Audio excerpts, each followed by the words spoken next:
Saya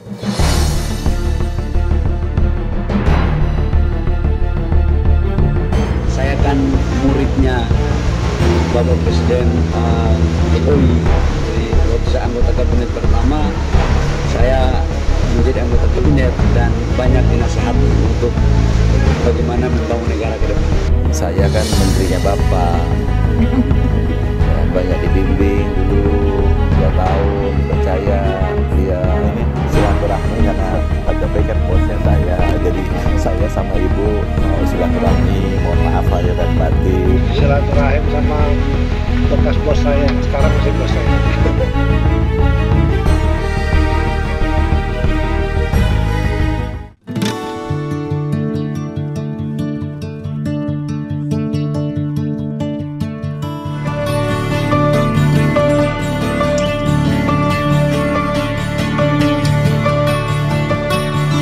Bismillahirrahmanirrahim. Assalamualaikum warahmatullahi wabarakatuh. Pemirsa Masumi TV dan Ahmad Yani Channel dimanapun berada, dari Sabang sampai Merauke, rekan-rekan kita para diaspora seluruh dunia, kita sore hari ini hadir lagi untuk diskusi, bincang-bincang dengan Ketua Umum Partai Masumi Bapak Dr. Ahmad Yani SHMH terkait dengan matahari kembar.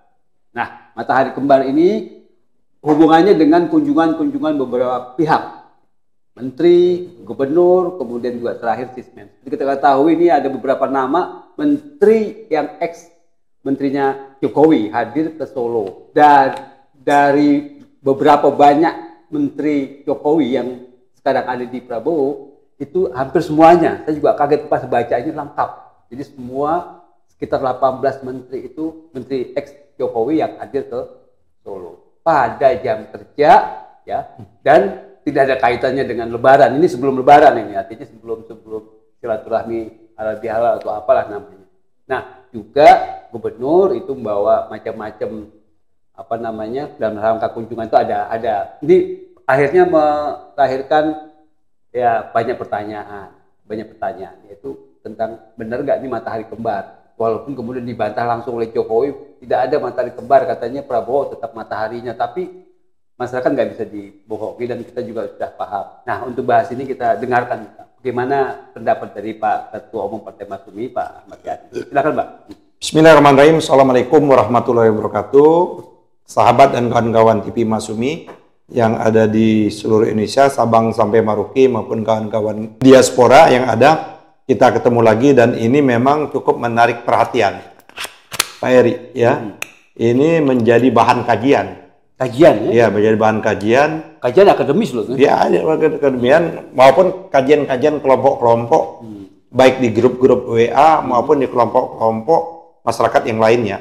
Jadi ini dibincangkan, dibicarakan, dibincangkan, ya kan, dirumorkan bahkan mulai dari emperan kaki 5 sampai ke unit-unit eksklusif. Di kelompok-kelompok terbatas, ya seperti itu. Banyak orang yang mempertanyakan ini, apa gerangan sesungguhnya ini di balik ini. Dan sama-sama kita mengetahui kalau kita lihat sebelumnya kan tidak segencar ini mantan presiden. Ya kan? Kita kan mengetahui mantan presiden SBY pada waktu periodisasinya Pak Jokowi baru, ya kan? Bahkan justru kalau kita mau ingat, ya kan? Pada waktu SBY masih menjabat presiden, ya toh, dan Jokowi belum dilantik, Pak SBY itu kan mengundang justru Pak Jokowi ke istana. Oh iya. Justru Pak Jokowi menolak sama sekali, ya kan, tidak datang kan. Bahkan dia ingin membangun kekuatan tersendiri yang di luar kekuatan yang selama ini existing atau kekuatannya SBY. Dia ingin menyatakan bahwa pemerintahan saya ini memang beda dengan pemerintahannya SBY, seperti itu. Makanya dia nggak datang gitu. Makanya dia tidak datang. Apakah itu genuine dari Pak Jokowi atau atas inisiatif dari tim yang pada waktu itu, kan ada tim transisi. Betul. Dan lain sebagainya. Tapi kalau lihat pola dan tingkah laku itu berarti genuine Jokowi seperti yang sekarang. Yang seperti sekarang ini, ya, gitu loh. Jadi memang ini menjadi tanda tanya, Pak Eri. Kenapa? Kan tidak hanya ini, tidak hanya datang, Makanya kalau Pak Jokowi ini menyatakan bahwa ya mataharinya tetap Pak Prabowo, ya jelas secara normatif. Tentu dia tidak mau yang itu menyatakan betul. Seperti itu berarti kalau dia menyatakan betul kan dia ingin membangun konfrontasi secara langsung. Ini kan kegiatan-kegiatan yang disebut undercover. Kelihatan glass apa namanya di bawah tanah. Di belakang layar. Clandestine, ya kan? Di belakang layar dan sebagainya seperti itu. Dan ini memang dari berbagai informasi yang saya dapatkan, semacam Pak Jokowi ini juga sudah mulai resah. Ya gitu loh. Sudah mulai resah karena banyak kebijakan-kebijakan dia yang tidak dilanjutkan secara real oleh Pak Prabowo. Ya kan, ke IKN kan, ya walaupun anggarannya perbalnya, tapi kan pada kenyataan akan dituangkan dalam bentuk politik anggaran. Ya memang tidak mungkin bisa dilanjutkan dengan hari ini dengan anggaran kita, ya kan, fiskal kita bermasalah, Pak Eri. Kenapa fiskal kita bermasalah? Ini seluruh pengamat ekonomi itu menyatakan ini adalah hasil yang dibuat oleh Jokowi selama 10 tahun. Jadi Pak Prabowo ini memang betul-betul mencuci, ya kan, piring-piring kotor, ya kan, habis pesta besar. Bahkan ada yang menyatakan, Pak Eri, kalau zamannya SBY itu, dia itu betul-betul memutuskan sesuatu itu, ya kan, dengan cukup lama, tidak serampangan, tidak suka-suka. Karena dia harus teliti, presisi, betul-betul dengan alasan dan argumentasi. Sehingga kecenderungan menjadi lamban dan tidak mengambil keputusan apapun. Nah, berbeda dengan Jokowi. Yang penting, putuskan dulu. Kemudian apa yang terjadi? Tarso. Nggak jadi masalah. Urusan nanti. Itu ada singkatannya, saya lupa. Nah, jadi kalau dikatakan seperti ini memang kita rasakan, Pak Eri. Kenapa kita rasakan ini? Inilah yang menurut saya bagaimana dia membuat subordinat. Atau kalau mau bahasa lain, melakukan pembangkangan dalam bentuk terselubung. Dan yang lebih lucunya, ini memang ada orang-orang yang adalah seharusnya monoloyalitasnya itu kepada Pak Prabowo sebagai presiden. Ya kan? Tadi Pak Eri menyatakan jauh sebelum ada yang namanya Lebaran. Iya. Kan sudah ada berapa menteri kan? Iya, betul. Dan bahkan setelah Lebaran ada yang secara verbal yang menyatakan bos saya. Yang orang-orang ini yang sekarang menjadi kabinet ini yang bagian banyak bermasalah. Yang seharusnya memang kalau rejim atau pemerintahannya Pak Prabowo ini memang mau lancar, andai pun menghadapi gejolak jauh lebih luar biasa, Pak Eri, terjadi turbulensi yang luar biasa dengan masalah faktor yang ada di luar, ya kan? Geopolitik dan lain semacamnya akibat sikap kebijakan ekonomi yang diambil oleh Trump, ya kan, terutama menyangkut masalah apa namanya tarif seperti itu, yang itu membuat membuat dampak langsung ke Indonesia. Kalau orang-orang parasitnya Pak Prabowo ini tidak ada, saya kira rakyat akan sama-sama siap untuk menanggung lapar. Bahkan, ya kan, ada salah satu menteri atau wamen, saya lupa namanya, meminta partisipasi rakyat untuk menyumbangkan harta kekayaannya seperti dulu. Bagaimana rakyat mau menyumbang, karena rakyat juga belum clear. Ini siapa yang memerintah ini, gitu loh. Nah, ditambah tadi itu Pak Eri kan, kita kan bukan asumsi kan, kan faktual. Memang ada datang, ya kan, mereka bergelombang. Dan mungkin mereka merasa berterima kasih. Menjadi bagian dari kabinet itu kena endorsement dari Jokowi. Kita tahu kan sebelum pengumuman itu ada pertemuan terakhir di Solo. Saya itu ingin berubah. Bahkan saya punya teman yang seharusnya jadi menteri, tergeser dia menjadi wamin seperti itu. Karena menampung pasukannya Jokowi ini atau menteri-menterinya Jokowi ini. Yang menurut saya ada menteri-menteri Jokowi ini yang dipaksa juga oleh Jokowi harus mundur jadi ketua umum partai, ya kan? Karena dianggap ada masalah hukum, ada sprindik yang sekian, surat perintah penyidikan. Tapi sampai sekarang kan tidak ada tindak lanjut. Artinya itu kalaupun penegak hukum mau, ada orang yang menghalang-halangi. Itu disebut obstruction of justice. Itu siapa yang menyampaikan surat yang menakut-nakuti ketua umum itu, sehingganya akhirnya ketua umum itu mundur diri, ya kan? Diganti. berarti kan ada proses penyidikan yang menjadi terbuka yang harusnya nggak boleh. Sprindiknya udah ada. Ya waktu itu makanya dia kan mundur. Iya. Ya seperti itu. Tapi kan nyatanya hari ini nggak naik-naik. Artinya ini menghalang-halangi proses penyidikan peristiwa pidana itu atau perbuatan pidana atau tidak pidana, Pak Eri.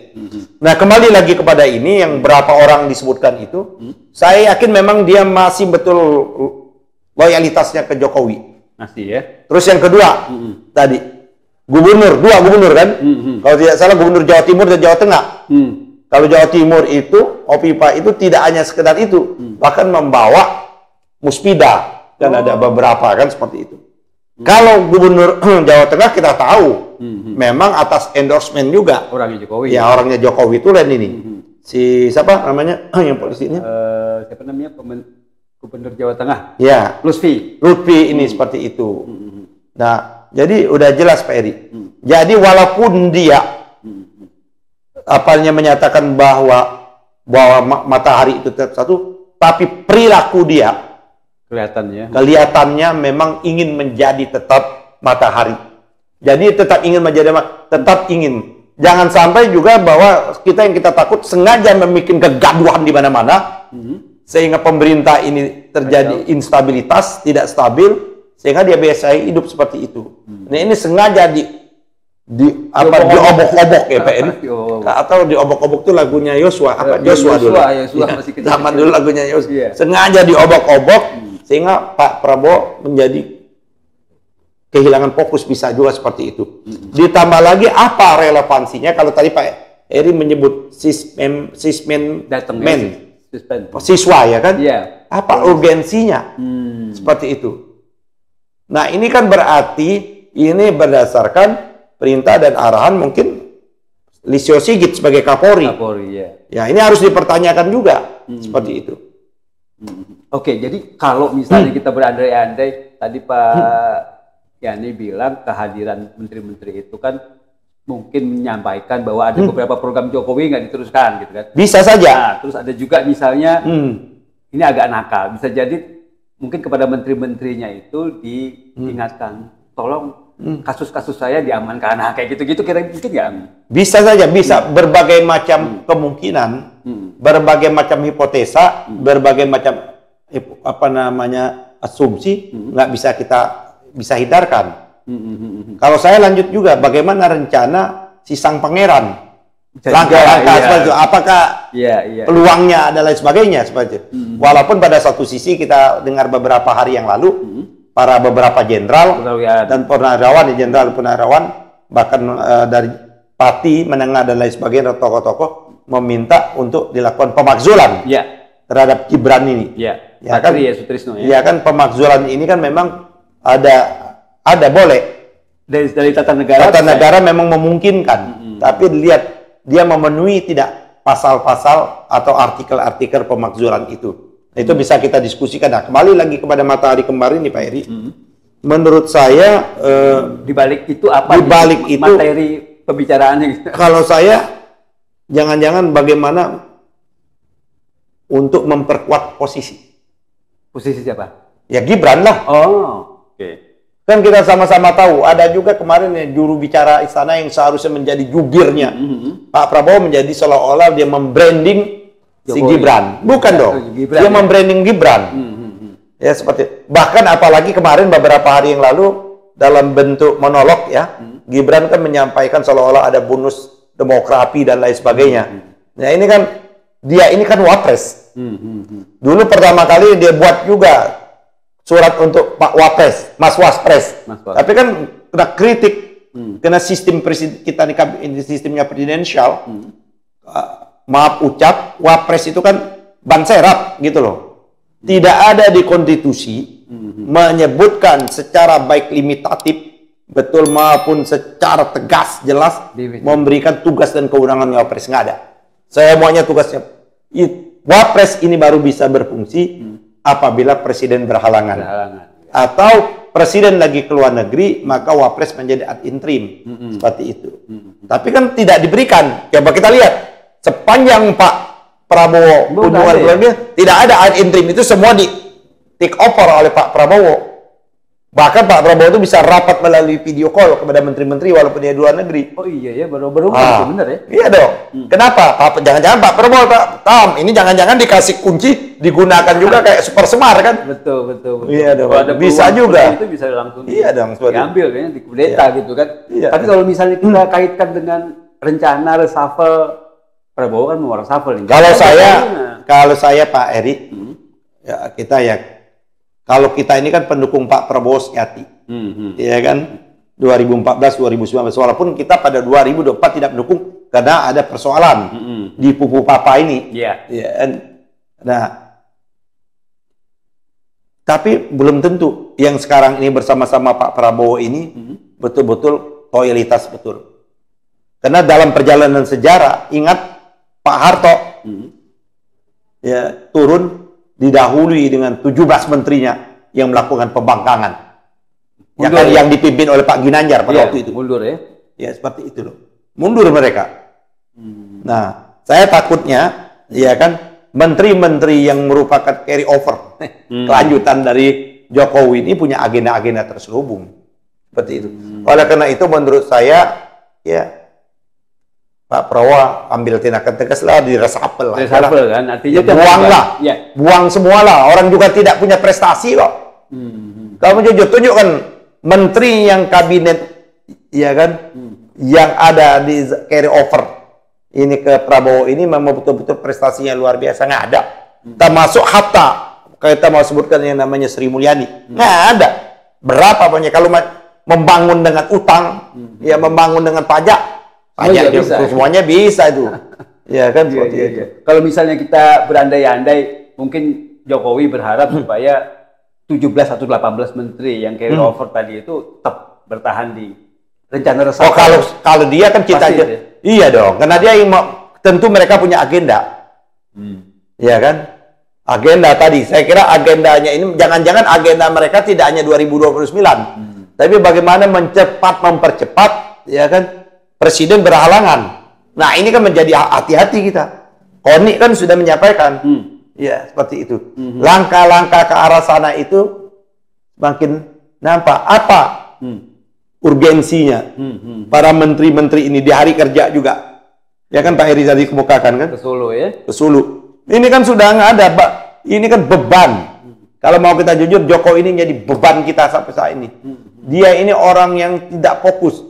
Dia sudah membangun besarnya, lari lagi proyek ini, lari sebelah ini, lari lagi proyek ini. Kita tidak tahu. Inilah kita minta kepada BPK, kepada Kejaksaan Agung, KPK untuk mengaudit seluruh proyek-proyeknya Jokowi ini. Harus ya. Harus proyek kereta cepat, IKN, dan seluruh proyek-proyek yang ada itu. Makanya mereka istilahnya bertemu dalam rangka menyelamatkan itu. Tapi kalau misalnya kita sebut menteri-menteri itu sebagai penyusupnya di kabinet Prabowo, bisa aja karena sedikit-sedikit dilaporkan ke sana. Bisa aja. Penyusup. Tapi saya kira jangan lupa mereka. Ini Pak Prabowo ini kalau lagi main layang-layang, lagi ulur-ulur waktu. Pak Eri pernah main layang-layang nggak lagi kecil? Iya. Saya ini jago main layang-layang, Pak Eri. Iya. Main kita ulur kan terus aja kan. Ulur panjangnya. Jangan lupa Pak Prabowo ini Sandi Yudal. Jangan, atau dia sengaja membuka ruang sehingga rame-rame masuk ke dalam lubang itu gitu loh. Itu yang jangan lupa betul. Tapi kita minta kepada Pak Prabowo kalau nanti akan reshuffle, ya reshuffle lah. Artinya kalaupun hanya dalam komposisi bahwa dalam imbangan dari partai, ya kan tidak harus orang yang berkelanjutan, kan banyak tokoh-tokoh partai yang lain kan. Iya, yang profesional juga, yang profesional Sri Mulyani, Pratikno, apa semuanya, Luhut apa semuanya. Luhut Golkar ya. Yang profesional. Saya termasuk Sri Mulyani, menurut saya sudah tidak layak jadi Menteri Keuangan. Udah Menteri Keuangan sejak zaman reformasi ini berkali-kali jadi Menteri Keuangan tapi tidak pernah berhasil kok. Tunjukkan keberhasilannya Sri Mulyani, nggak ada. Maksud saya karena dia profesional, nggak ada kaitan sama partai, ya artinya gampang dibuang kan begitu kan. Harusnya kan seperti itu ya, termasuk. Cuman dia kan punya partai lain, Sri Mulyani. Apa? IMF, Bank Dunia. Iya. Ada big boss-nya kan. Gitu loh. Kita berharap yang di reshuffle oleh Prabowo itu emang betul-betul kita yang sering-sering ke Solo lah itu, maksudnya sering-sering ke Solo sehingga kita cari. Kalau saya semuanya Pak, semuanya malah ya. Pak, berapa orang yang carry over potong langsung. Iya, semuanya 18 itu ya. Ibaratnya Pak Eri kanker. Ini kanker nih, jangan potongnya setengah-setengah, akhirnya dipotong juga semuanya. Nah kalau itu dilakukan oleh Pak Prabowo, pasti Pak Prabowo semakin mendapat dukungan. Andai pun kita mengalami kesengsaraan akibat turbulensi faktor ekonomi luar menyebabkan harus lapar, rakyat ikhlas lapar bersama. Iya. Oke. Cuman sekarang ini bagaimana rakyat mau ikhlas lapar bersama, tapi satu sisi rakyat disuruh lapar bersama, tapi satu sisi ada orang berpesta pora yang tetap menggarong republik ini gitu loh. Ya artinya kalau misalnya kita berharap misalnya nanti ada reshuffle, saya berpikirnya reshuffle aja nih. Soalnya agak lucu, menteri-menteri Prabowo yang non carry over yang dari Jokowi itu nggak ada yang pernah ke Jokowi kan? Nah, itu kan jelas pembedanya gitu, beda antara orang-orang Jokowi dan bukan. Nah, itu yang mungkin membuat parah yang kita usulkan tadi, ya reshuffle aja semua yang 18. Termasuk bukan hanya itu, semua anasir-anasir. Termasuk kemarin menurut saya melakukan pembusukan juga tidak secara langsung. Pembusukan terhadap Prabowo, Asnan Nasbi. Oh iya, itu masalah kepala babi. Iya kan, dan lain sebagainya. Menurut saya dia tidak profesional dan tidak memenuhi layak. Udah diganti sekarang kan, kembali ke Menseknek kan juru bicaranya. Artinya dia udah nggak dipakai. Tapi kan dia masih di sana. Iya masih di sana, tapi bukan. Iya, bukan masih. Menurut saya harus dikeluarkan. Harus dikeluarkan ya. Bahaya. Harus betul dikeluarkan semua. Oke. Terima kasih pemirsa sekalian. Saya kira tadi kita udah mendengarkan bagaimana ulasan Pak Ketua Umum tentang kunjungan menteri-menterinya Prabowo yang ex Jokowi hadir ke Solo itu ngapain gitu ya. Artinya banyak pertanyaan yang nakal dari kita, dari masyarakat ini. Jangan-jangan ini penyusup yang melaporkan segala sesuatunya kepada ex bosnya yang sekarang tetap bos. Makanya ada matahari kembar. Nah, mudah-mudahan apa yang disampaikan tadi kita bisa menjadi bahan kita dan bahan renungan kita dan bermanfaat tentunya bagi kemajuan Indonesia ke depan. Kita berharap reshuffle akan dilakukan oleh Prabowo. Terima kasih. Billahi taufiq wal hidayah. Wassalamualaikum warahmatullahi wabarakatuh. Waalaikumsalam warahmatullahi wabarakatuh.